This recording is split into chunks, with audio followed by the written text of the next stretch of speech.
todo fim de semana.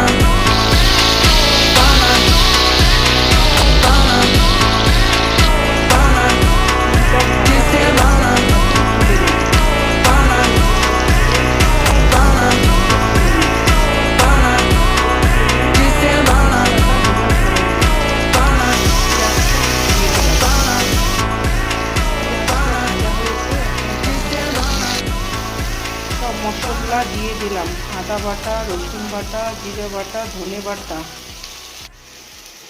এখন একটু জল দিয়ে মশলাটা ভালো করে ভাজবো।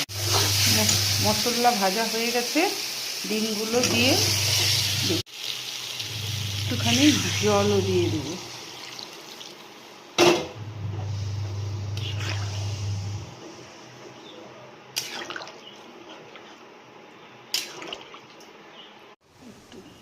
গরম মশলা দিয়ে নামিয়ে নেব।